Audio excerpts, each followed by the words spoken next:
Hello and welcome, everyone. My name is Christopher Vagalia, and I am the CEO of Agritech Organics Papua New Guinea Limited, a software and technology company operating within Papua New Guinea, focusing on software development, namely blockchain, distributed ledger technology, and cryptocurrency development, among other emerging technologies. It is once again a pleasure for us to be presenting at a CPA conference in Leh 2022, and it is our hope that throughout the course of this presentation, you will learn to appreciate and understand some of the technologies that we use on a daily basis, and of course, the implications of their usage on the legal and taxation front. So, without further ado, let's dive right into it. The topic of our presentation this afternoon is cryptocurrency, Bitcoin, and blockchain technologies, legal and taxation issues. Before we can begin our discussion, however, let us firstly attempt to define some of these terms or technologies. Let us begin with blockchain technology. You may ask, why blockchain? Well, blockchain is a fundamental building blocks of things such as cryptocurrencies, in which Bitcoin, Ethereum, and Zcash, for example, are defined. And also things such as smart contracts, NFTs, and other technologies that utilize some of its characteristics. So blockchain is simply defined as a group of records called blocks that are linked together using cryptography. It is also described as a trustless and fully decentralized peer-to-peer immutable data storage that is spread over a network of participants, often referred to as nodes. So in a nutshell, blockchain is simply a network of computers that uses cryptography in a decentralized networks among peers in which to transfer digital assets. Now, most people believe that Bitcoin and blockchain are one and the same thing. However, this is not the case, as one is the underlying technology that powers most applications, of which one of them is cryptocurrency. And as you may or may not know, the first application that utilized a blockchain was Bitcoin. And Bitcoin was released in 2009 by a group or a person by the name of Satoshi Nakamoto, who in 2009 released the first white paper on Bitcoin and blockchain. It is very important for us at this point to understand that blockchain and Bitcoin are two very separate things. And because they were released into the world at around the same time, a lot of people use the term interchangeably. But they're two very distinct and separate things. Blockchain is the foundation. Think of it as an Android phone. On your Android phone, you have the Android operating system. You can consider that in this case as a blockchain. And then you have applications such as Facebook and WhatsApp, Instagram that sit on the Android operating system. So the application in this case would be technologies or applications such as Bitcoin, Ethereum, and others that run off a blockchain. So let's make this distinction very clear before we move on to our discussion. Blockchain technology has been around since the 1990s. Um, in 2009, however, the technology began to grow in its popularity after the release of the first white paper on a cryptocurrency called Bitcoin. It was released by Satoshi Nakamoto in 2009. This then gave rise to the development of cryptocurrency in applications related to cash in 2012. And up until this point, transactions relating to Bitcoin were predominantly cash related, and this gave rise then to currency transfer and digital payment systems development in the late 2012s, 2013s. It was at this point that the financial markets got involved, and applications using blockchains beyond cash transactions started to take place. This led to things such as smart contracts or contractual based blockchains. A smart contract, for those of you may not understand what the term is, a smart contract is simply a body of code embodied into a blockchain that allows for certain situations to take precedence or take place upon certain conditions being met. So with the inclusion of smart contracts in the marketplace, the technology just exploded. Now you have a technology which is not just focused on cash, but then has developed and has become so versatile that you're able to use it for uh, other things. For example, traceability, healthcare, electronic voting, and an array of different technologies.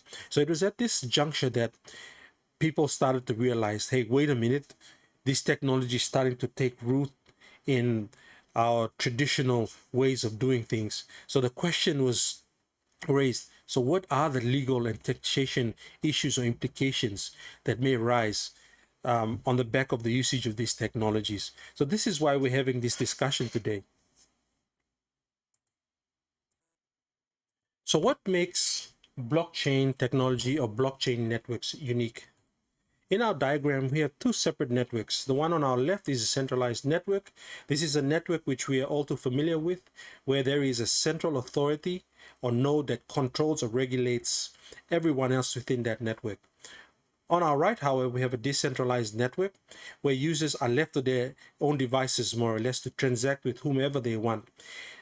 The difference between these two networks is that in a centralized network, we have an authority that dictates the rules and the rules of engagement, so to speak.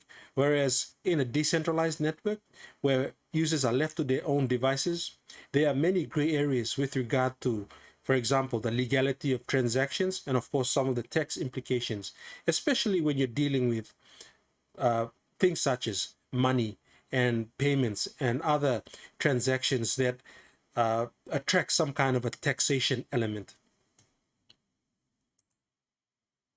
A lot of the time, people ask me, so if a centralized system or network works, why change it? If the system isn't broken, why reinvent the wheel? Well, to answer this question, we have to look carefully at the blockchain itself and some of its major characteristics.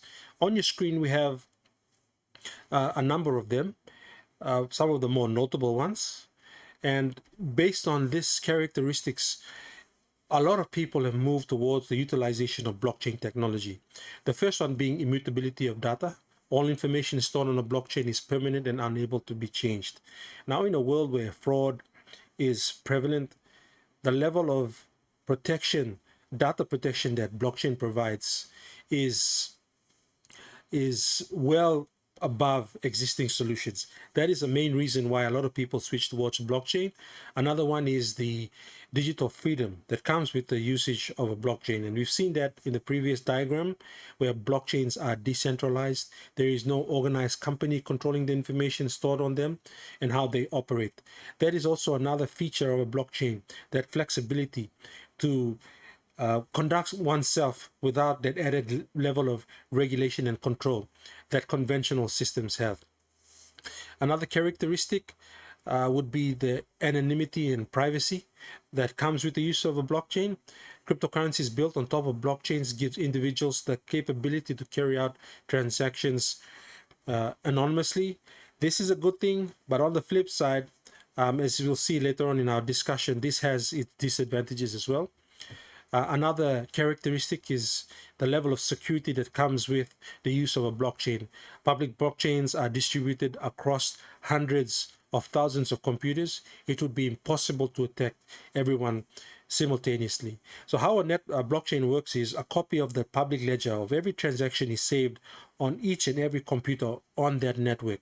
So if someone were to go in, or if someone was attempting to hack into a machine, they'd have to go and hack each of these machines and undo every transaction that has taken place. And this is very difficult to do.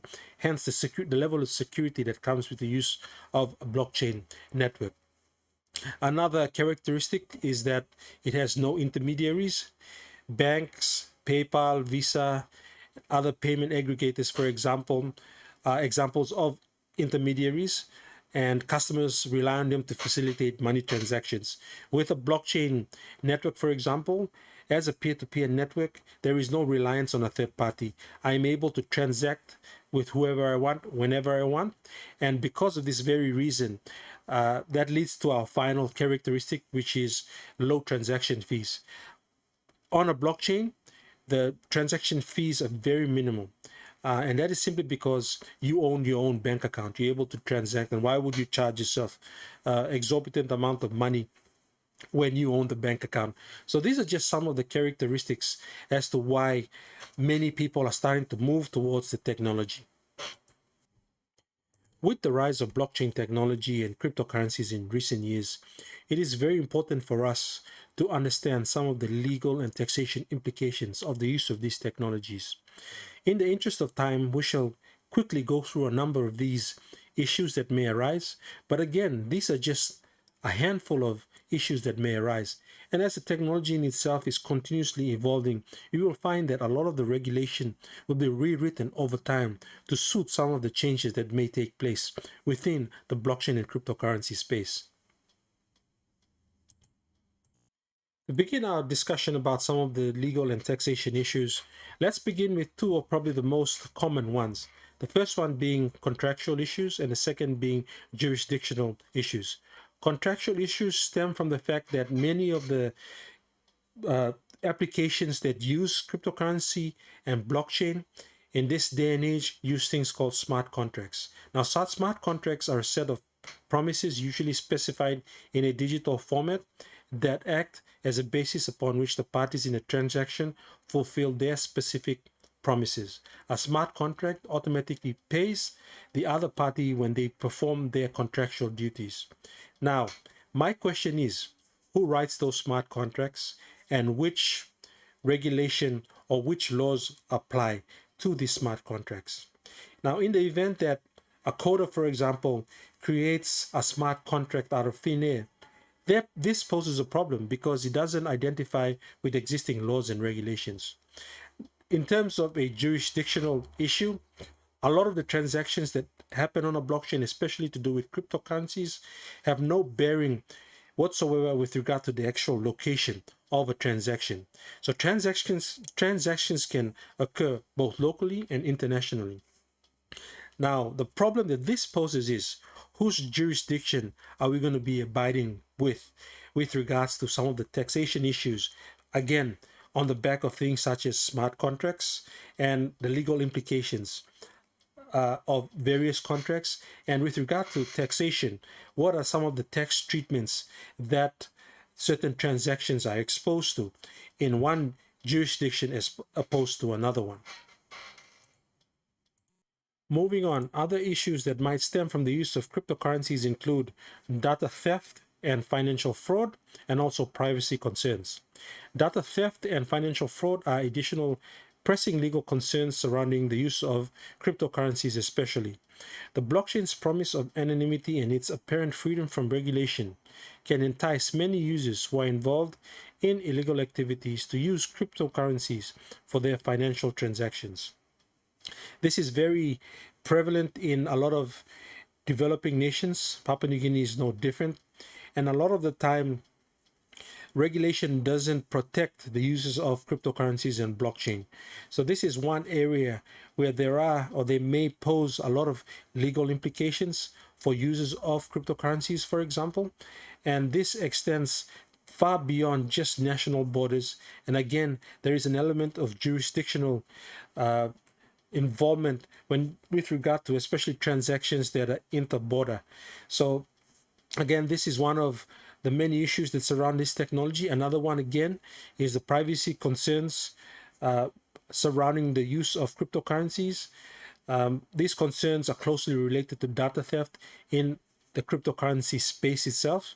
As we've seen, one of the many reasons for introducing cryptocurrencies like blockchains would provide anonymity with regard to the transactions that take place on a blockchain. But with the advent of certain analytical tools, users are now able to identify the transactions and where the transactions originate from, right down to the name of the individuals transacting. So these are some of the legal issues that might stem from the use of cryptocurrencies. Money laundering has fast become a growing problem within the cryptocurrency space. And several commentators suggest that cryptocurrencies provide criminal organizations a new way in which to commit fraud, launder money, and a host of other financial crimes. with regard to the technology in itself and its very nature, a decentralized system is very much prone to illegal activity. Without the regulation embedded within the decentralized system in itself, users are at liberty to conduct transactions at will, whether illegal or not. So it is very important to be able to assess some of the legal implications, first and foremost, of a transaction, and also some of the implications with regard to the tax implications. Now, a lot of the time, a lot of the money that's remitted is not attracting any form of taxes. A lot of companies are now able to avoid tax entirely by using cryptocurrencies because it doesn't go through the normal financial system. So again, these are some of the implications of using cryptocurrencies and blockchain technology.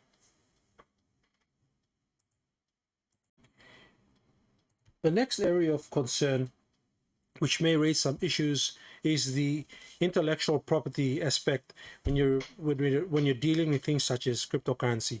Cryptocurrencies are becoming rather popular amongst intellectual property intensive sectors, including pharmaceuticals, automotive, luxury, and consumer good industries, where goods traceability is important and counterfeit or gray goods are of major concern. With the use of cryptocurrencies and blockchain, there are three major issues or areas of concern, which may raise some issues. The first one being IP ownership and authorization. Now, you're sitting on a blockchain. Someone creates a NFT, for example, which is a non-fungible token, which is a immutable asset on the blockchain. The question now is, who owns that particular NFT? Who owns that digital asset? Is it embedded in the code? How does that translate into a form of regulation? Secondly, controlling and tracking the distribution of registered or unregistered IPs. In many cases where IPs are registered, it is very easy for us to trace who owns that particular form of IP. But in the instance where it is unregistered, and on a blockchain especially, where a lot of the elements surrounding immutability and transferability are there, but minus the registration element, the ownership element, who can claim ownership of an asset? This is very difficult to do in a decentralized system where everyone is able to create information, create databases, write and delete information at will. This is a very gray area that may cause some legal and taxation implications as well. And finally, the establishing and enforcement of IP agreements. Again, this is done through the use of smart contracts. Certain situations are allowed to take place pending the outcome of certain conditions. Again, who enforces those smart contracts? What regulation do they fall under? Who writes them initially? And what do they set to address in the whole scheme of things? So these, again, are some of the issues that surround the usage of cryptocurrency and, of course, blockchain technology as the foundational technology in which this technology is driven. On a larger scale, and in terms of investment, legal and regulatory concerns for investors, especially since February of 2020, cryptocurrencies such as Bitcoin have been legal in the United States and in most other developed countries, such as the United Kingdom, Japan, and Canada. However, although the IRS considers Bitcoin and other virtual currencies legal, some concerns still surround their legal validity. Cryptocurrencies are not backed by anything, and that is one thing that we must understand. Unlike gold, unlike cash, back in the day when there was a gold standard, meaning that the amount of gold held in our vaults in the Bank of Papua New Guinea represented the amount of cash in circulation. This is not the case with things such as cryptocurrencies and Bitcoin. The currency derives its value from those who use it. It is largely speculative and may go up at one point and drop down based on speculation. So one of the legal challenges, and of course one of the taxation challenges, is this. In the instance you are holding cryptocurrency, Bitcoin for example, and the value of your assets suddenly drop, how does that affect you? by way of taxes? What are the legal implications? What legal protection do you have against something so speculative as the Bitcoin? These again are some of the issues, and these are questions that many ask time and time again with regard to the technology, and especially things like cryptocurrencies that are widely in circulation today, with over 1,000 cryptocurrencies in circulation presently throughout the world.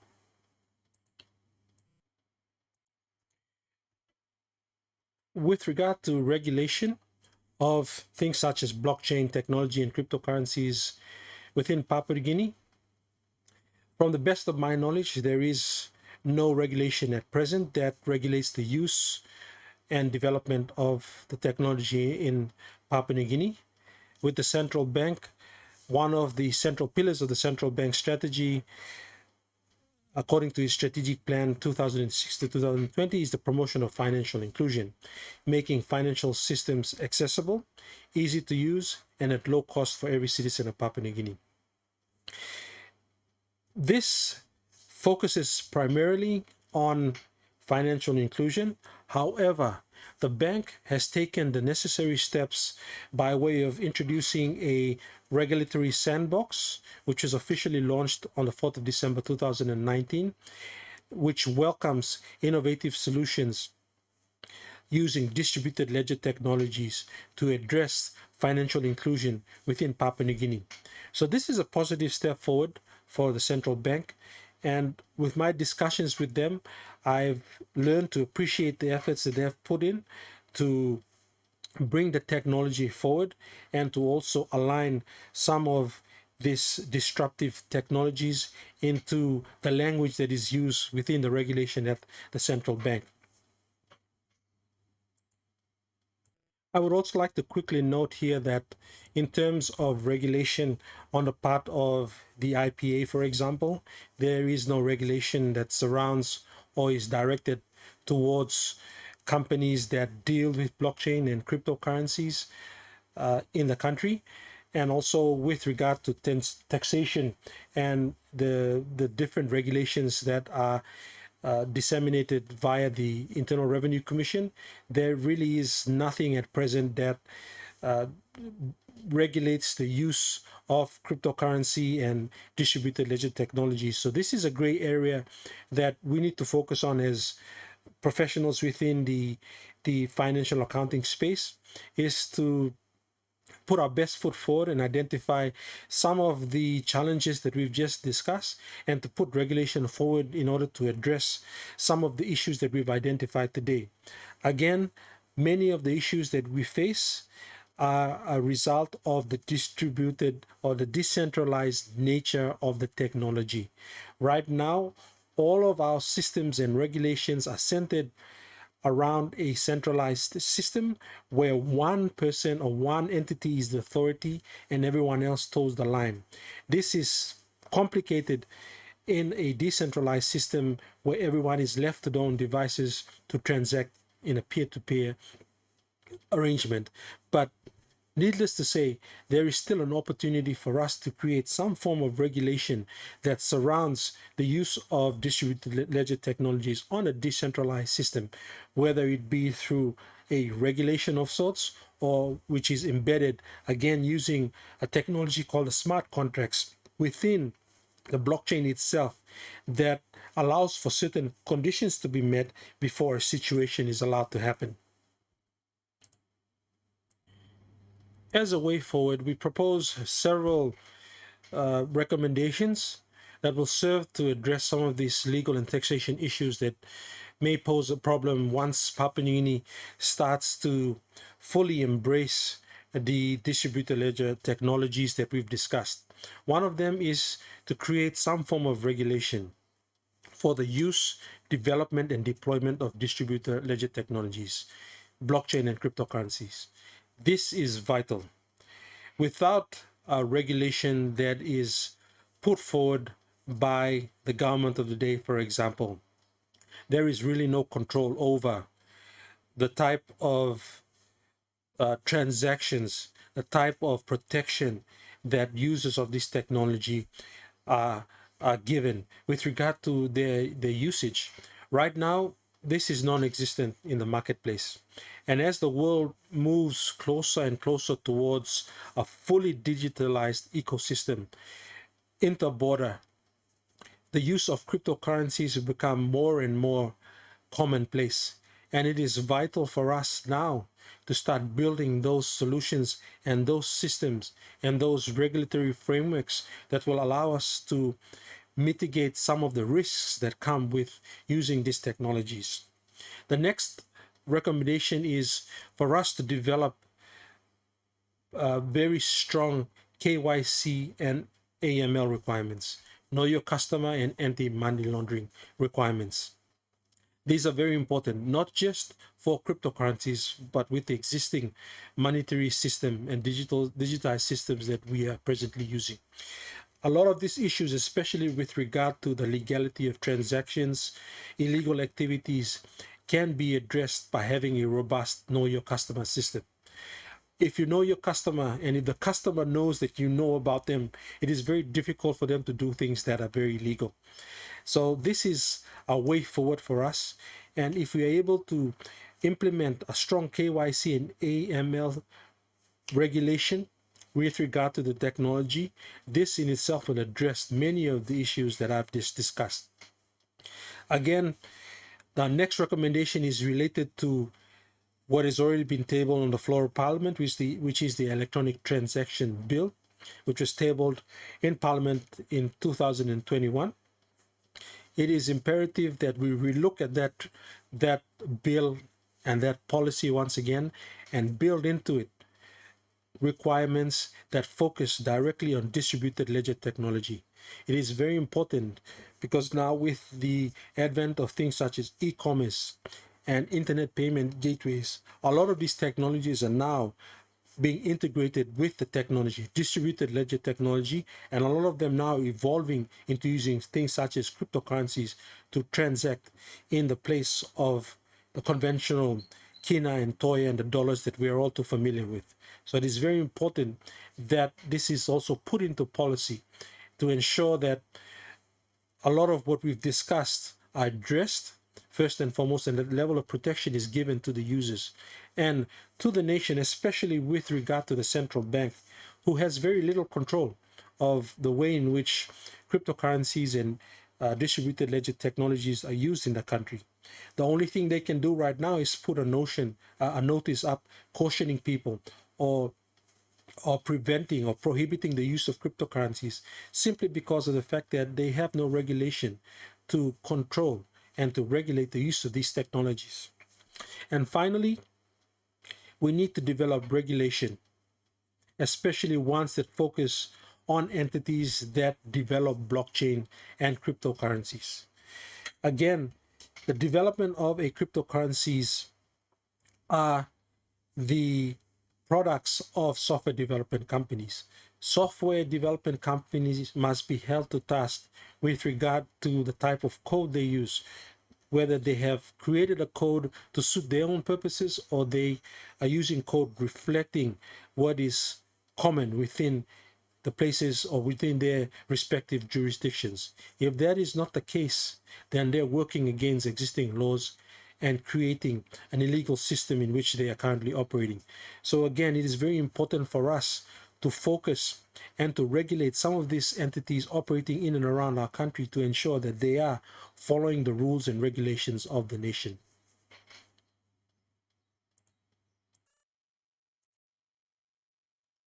So this brings me to the end of my presentation. I'd like to take this opportunity to thank you all for your time and your patience. I hope you have learned something from this rather brief presentation. Again, the technology in itself or the discussion is a very technical one, especially when you're coming in from the ICT perspective. And also on the regulation front, it is very important for us to be able to integrate both ends of the scale in ensuring that we have solutions for a lot of these issues that we've just discussed. With that, I'd like to thank you all for your time. I want to thank CPA PNG for giving me this opportunity to speak. If you have any questions, please feel free to send me an email to my email address at christopher.vagale@atopng.com. Again, it is very unfortunate that I'm unable to be with you all today as I have other commitments today, but I hope that you've enjoyed this pre-recorded video, and I look forward to seeing you all in the future. Thank you, and God bless you all.